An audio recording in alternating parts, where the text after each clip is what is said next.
A waitress loses her job for simply helping a customer. But when the truth behind her firing comes out, it triggers a chain reaction that no one saw coming. Lindsey Caldwell knew the rhythm of Brookside Diner like the back of her hand. After 7 years of service, she could carry 3 plates at once, refill a coffee cup before it hit empty, and read a customer's mood just by the way they sat down. It wasn't just a job, it was a part of her. That night, the place was busier than usual. The dinner rush had settled, leaving a few stragglers sipping on cold coffee, lingering in their booths. That's when she noticed him. Khalil Jackson, early 30s, sharp features but tired eyes, sat near the entrance, scanning the room. His laptop bag was slung over his shoulder, his posture stiff. He hesitated before taking a seat in the back corner, away from the noise. Lindsey saw him glance at his watch, then exhale as if he had the weight of the world pressing down on him. She grabbed a menu and walked over. "Long day?" she asked, offering a warm smile. Khalil looked up, startled, then chuckled softly. "You could say that." She placed the menu in front of him. "You're going to have a hard time working back here. The lights flicker, and that booth wobbles worse than my uncle's knees. Let me get you a better spot." Before he could protest, she motioned toward a table by the window. Brighter, quieter, and more comfortable.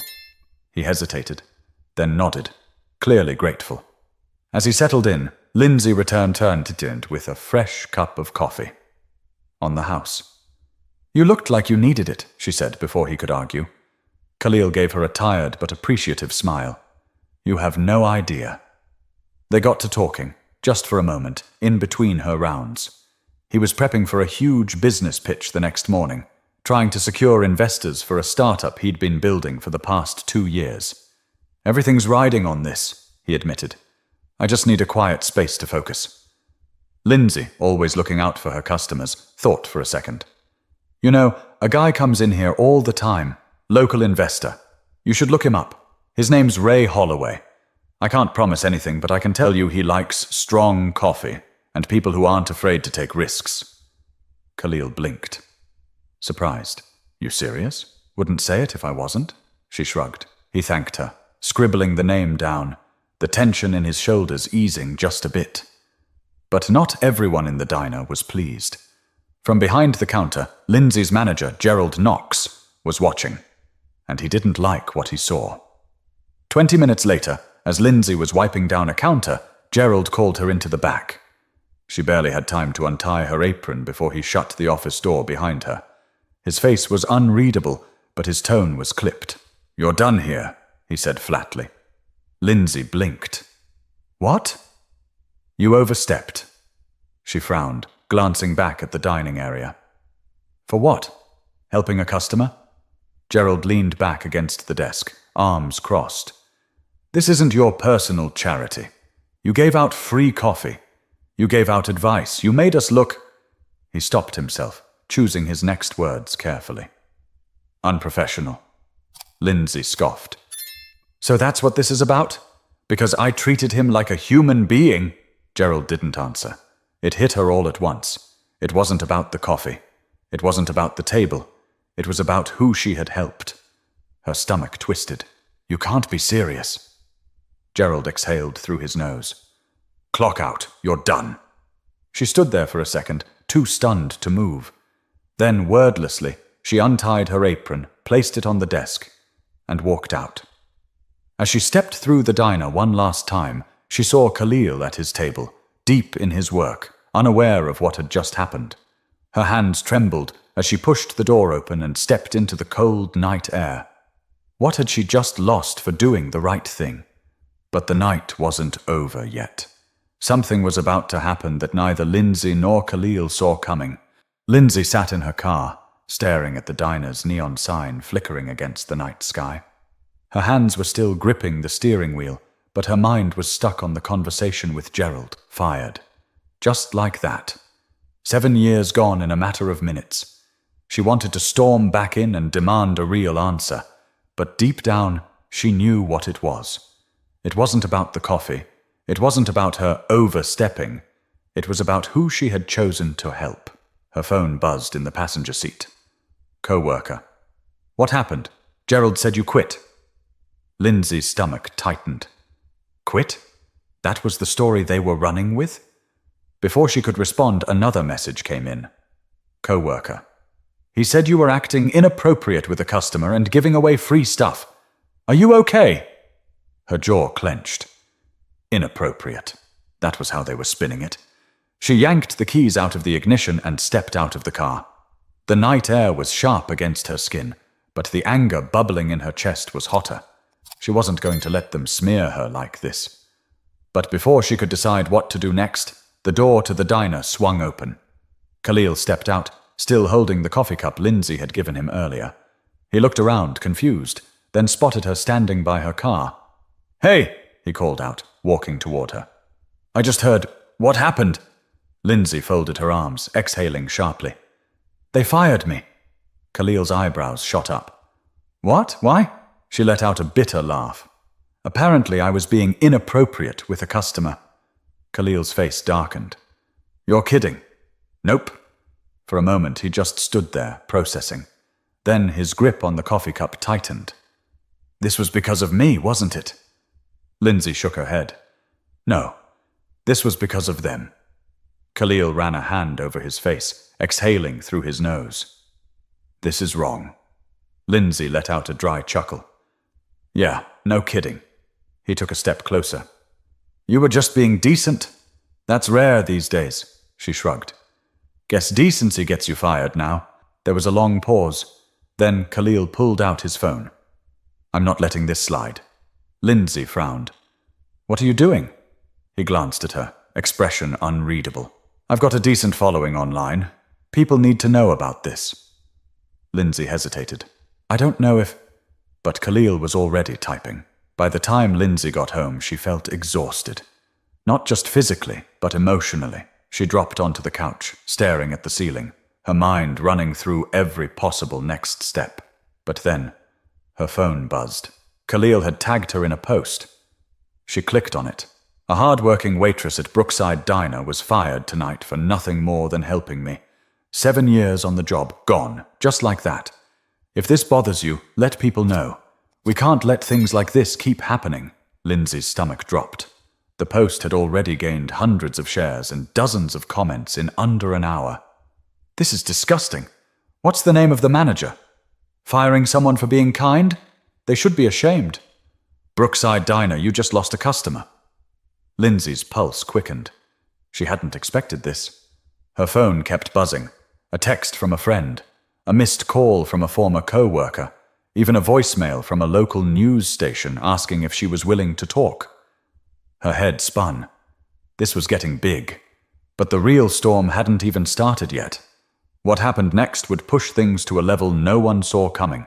Lindsay barely slept that night. Her phone wouldn't stop buzzing, and every time she closed her eyes, another thought crept in. Had she made a mistake letting Khalil post about this? She wasn't the type to stir up trouble, but then again, she wasn't the type to let people walk all over her either. By the time the sun rose, the post had exploded. Over 10,000 shares, thousands of comments. News outlets had started picking it up, and a hashtag #JusticeForLindsey was trending. She scrolled through the comments, her heart pounding. I used to eat at Brookside all the time. Never again. Gerald Knox needs to be fired. Let's make that happen. Good people shouldn't lose their jobs over nonsense. Lindsay exhaled, her stomach twisting. This was so much bigger than she expected. Then another notification popped up, a direct message from Khalil. Khalil, hey, I know this is a lot, but I need you to see this. She clicked the link he sent. It was a video. Someone had recorded Gerald talking to another manager at the diner. The audio wasn't perfect, but the words were clear enough. Gerald. She was making us look bad. Manager. Because she was helping that guy? Gerald. It's not a good look for us. Manager. You mean it's not a good look for you? Lindsay's breath hitched. This was proof. She gripped her phone. What now? Meanwhile, at Brookside Diner, things were unraveling fast. Customers started cancelling reservations, and regulars walked out when they saw Gerald behind the counter. A few even confronted him directly, "You fired that girl over nothing," one man snapped as he tossed a few bills on the table. "Enjoy losing your business." Even some of the staff were shaken. A cook, Javier, pulled Gerald aside. "Boss, you really think this is going to blow over?" Gerald, his face red with frustration, muttered, "It'll pass. Internet outrage never lasts." But he was wrong. By noon, local reporters were outside, cameras rolling. A petition had started demanding Gerald's resignation.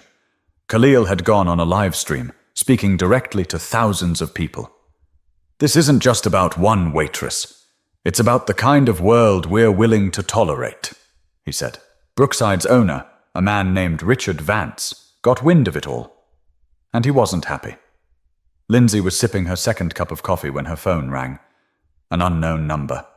She almost ignored it, but picked up at the last second. "Is this Lindsey Caldwell?" A deep voice asked. She hesitated.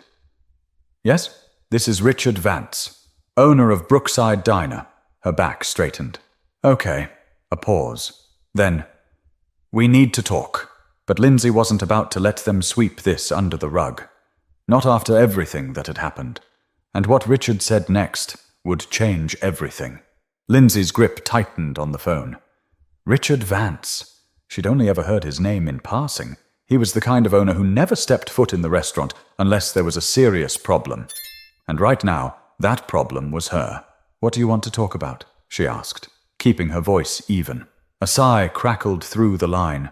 "I think there's been a misunderstanding." Lindsey let out a bitter laugh. "You mean the part where I was fired for treating someone like a human being? Or the part where Gerald lied and said I quit?" Richard cleared his throat. "Look, this has gotten out of hand.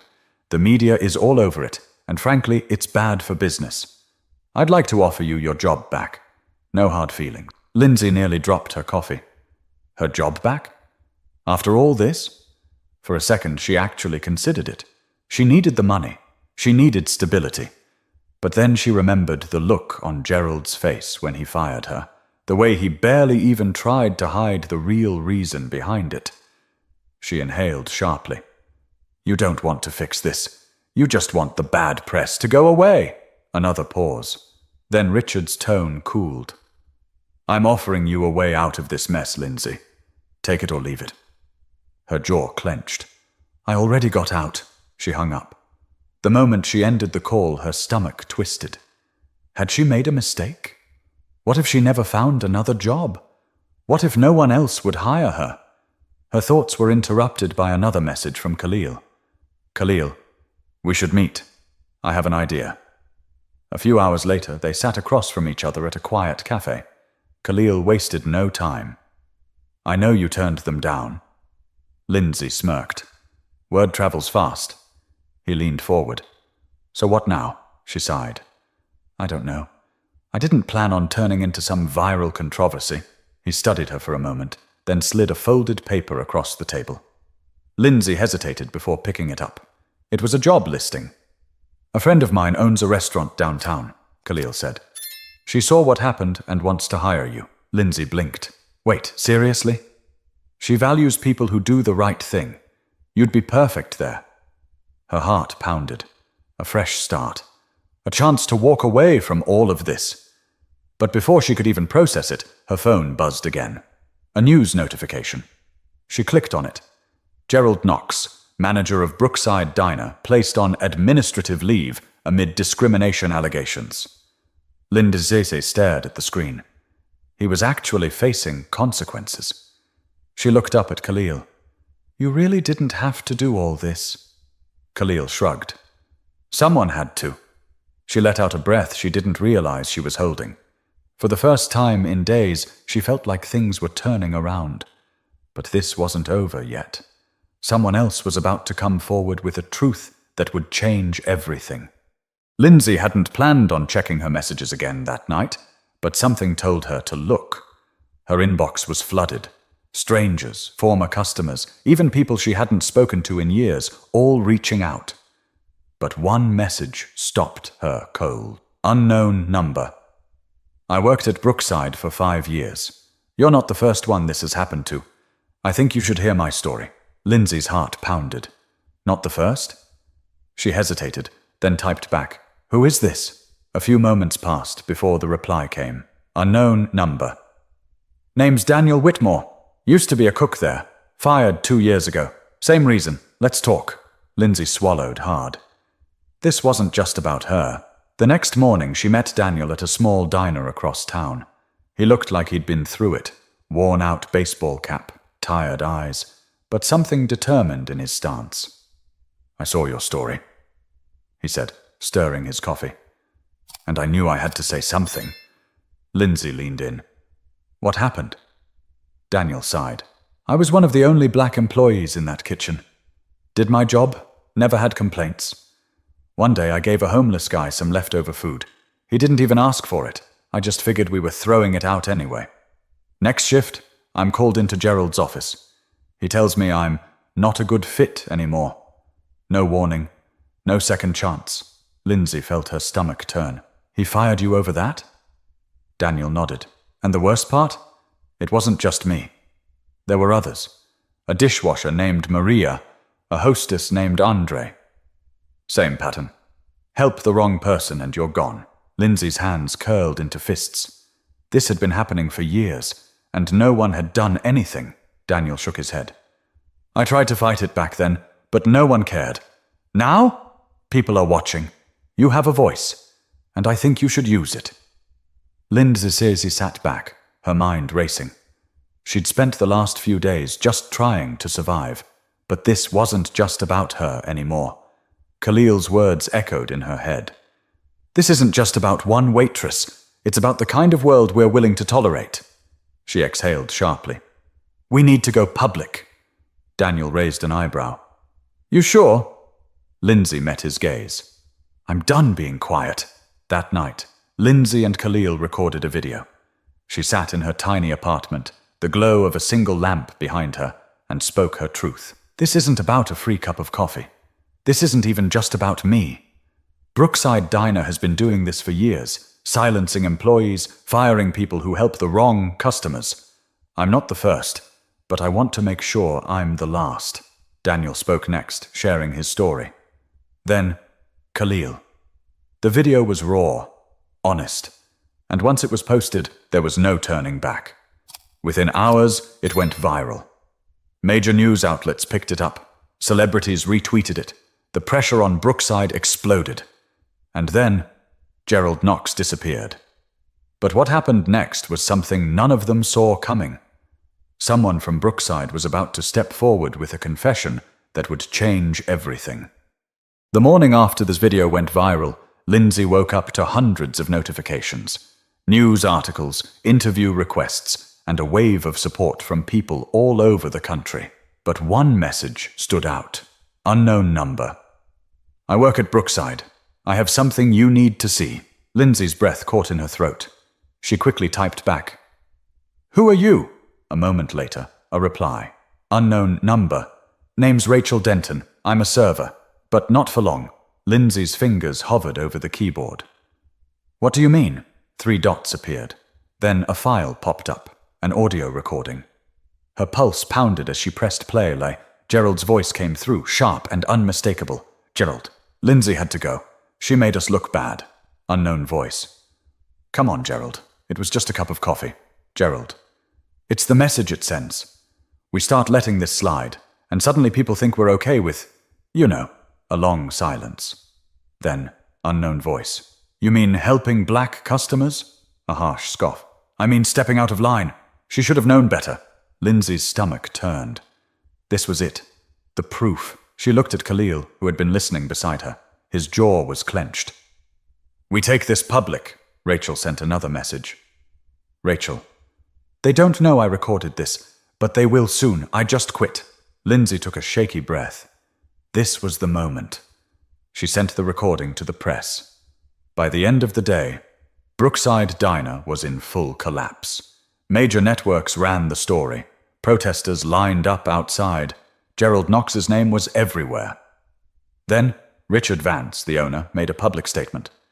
We do not condone discrimination in any form. Effective immediately, Gerald Knox has been terminated, and we will be implementing new oversight at all locations. But no one was buying it. Lindsey watched the press conference from her couch, shaking her head. They're just trying to save face, Khalil nodded. But they're losing anyway. Brookside sales plummeted. Investors pulled out. Within weeks, the location where Lindsey had worked shut down. And Lindsey? She took the new job. The restaurant Khalil's friend had recommended welcomed her with open arms. She was paid better, treated better, and for the first time in years, she actually felt valued. As for Khalil, his startup took off. Investors who had once ignored him were suddenly interested. He turned a moment of injustice into a platform for change. And as for Gerald, no one heard from him again. Sometimes standing up costs you everything. But sometimes it gives you more than you ever thought possible. To anyone who's ever been wronged, ignored, or told to keep quiet, your voice matters. Use it. If you believe this story needed to be told, subscribe for more.